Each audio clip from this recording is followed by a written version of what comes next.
কি লিখছিল Roni immediately he called a baby taxi and took Tanim to a clinic.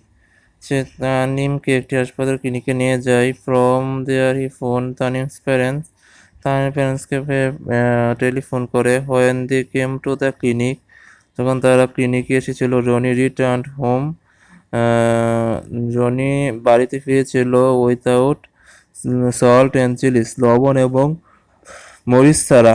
He paid the money to the taxi driver, সে ওই টাকাটা taxi ড্রাইভারকে দিয়েছিল। এখানে কি গল্পতে বোঝা গেল যে রনি মরিচ এবং লবণ কেনার জন্য বাজারে গিয়েছিল। হঠাৎ করে তার বন্ধু তানিম মোটরসাইকেল অ্যাক্সিডেন্ট করে, তখন তাকে হাসপাতালে দিয়ে দেয়। বেবি টিক্সুলাকে সে ওই টাকাটা দিয়ে দেয়, যে টাকা দিয়ে সে লবণ আর মরিচ কিনতে চাইছিল। তারপর বাসায় এসে লবণ আর মরিচ ছাড়াই সে এসে পড়ছে। Now discuss in group the following question. Did Ronnie do right or wrong? Why? Yes, Ronnie do right. What do you think his mother will do when Ronnie comes back with her sentences? What do you think his mother will do? তার মা কি করবে রনি যে লবণ এবং মরিচ ছাড়া এসেছে? অবশ্যই তার মা জিনিসটা রিয়েলাইজ করবে। What do you mean by responsibility? Responsibility তুমি কি বোঝো? What is responsibility? A responsibility is a duty or an obligations to do something. অর্থাৎ রেসপন্সিবিলিটি বলতে বোঝায় একটি দায়িত্ব এবং বাধ্যতামূলক কিছু করা কারোর জন্য। For example, you have the responsibility to take care of your parents in their old age. যেমন তোমার দায়িত্ববোধ আছে তোমার যত্ন করা তোমার পিতামাতাকে তাদের শেষ বয়সে। To attend school and পারসু your studies properly and so on.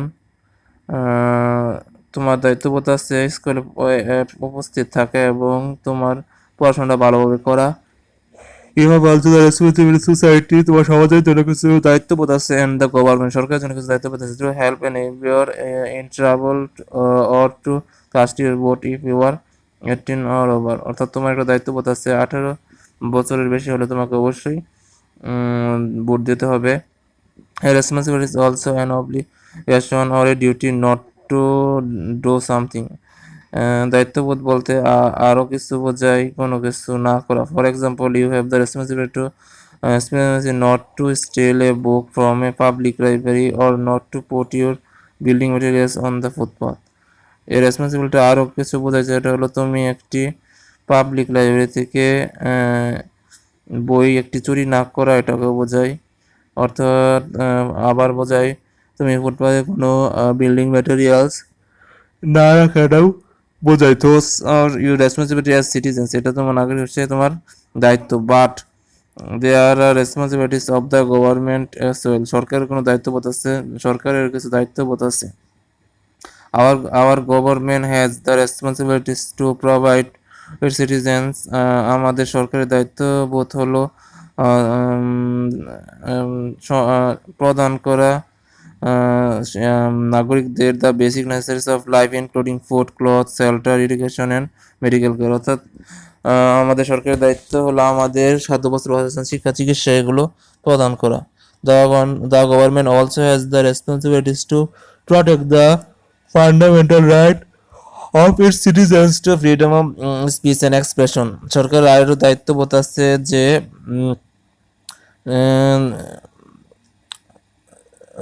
নাগরিকদের স্বাধীনভাবে কথাবার্তা এবং অঙ্গভঙ্গি প্রকাশ করার স্বাধীনতা দেওয়ারও সরকারের দায়িত্ববোধ আছে। Freedom of the press, freedom of religion, ধর্মের স্বাধীনতা থাকতে হবে। Equality of all before law, it is the knowledge, skills and attitude you have gained at home, at school and in society will help you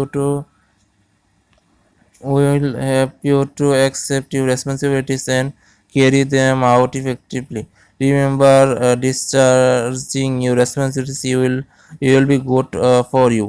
অর্থাৎ হচ্ছে the know skill and attitude, দক্ষতা এবং ব্যবহার যেটা তুমি বাড়ি থেকে অর্জন করো, স্কুল থেকে এবং সমাজ থেকে অর্জন করে, যেটা তোমাকে সাহায্য করবে দায়িত্ববোধ হতে এবং আহ, তোমার কার্যকরভাবে স্মরণ করিয়ে দিবে। Discharging your responsibilities will be not for you, good for your family and friends and good for your society and country as a whole. অর্থাৎ একটা দায়িত্ববোধ তোমার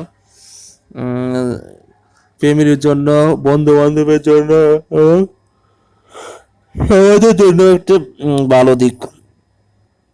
constitution of the people Bangladesh. অর্থাৎ এই পাঠটা বুঝতে কি বুঝলাম আমরা, এই পাঠ দ্বারা আমরা বুঝলাম যে আমাদের কিছু দায়িত্ববোধ আছে সমাজের প্রতি, দেশের প্রতি, পরিবারের প্রতি।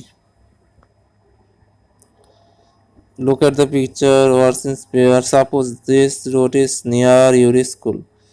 এখানে একটি আবর্জনার স্তূপ দেখা যাচ্ছে। এখানে লেখছে look at the picture, work in pairs. Suppose this road is near your school. মনে করো এই রাস্তাটি তোমার স্কুলের নিকটেই আছে। As students of this school, এই স্কুলের ছাত্রছাত্রী হিসেবে, what responsibility do you think you have to get rids of this nuisance. এই ধরনের বিরক্তিকর পরিস্থিতিতে তোমার কি দায়িত্ববোধ? Make a list on how you will discharge the responsibilities. তুমি কিভাবে এই দায়িত্ববোধ পালন করবে এটা তুমি বলো। অর্থাৎ এইখানে ময়লাটা অপসারণ করতে হবে যাতে মানুষগুলো এর দুর্গন্ধ থেকে বাঁচতে পারে। সবাইকে ধন্যবাদ। আজকের পাঠটা অবশ্যই তোমরা বুঝতে পারছো। আমি পরবর্তীতে আরেকটা লেসন পড়াবো। তোমরা চেষ্টা করবে, যেটা সমস্যা কমেন্টে লিখবে, আমি অবশ্যই চেষ্টা করব তোমাদেরকে সবগুলো লেসন পড়িয়ে বুঝিয়ে দিতে। সবাইকে ধন্যবাদ, সবাই ভালো থাকবে। আল্লাহ হাফেজ।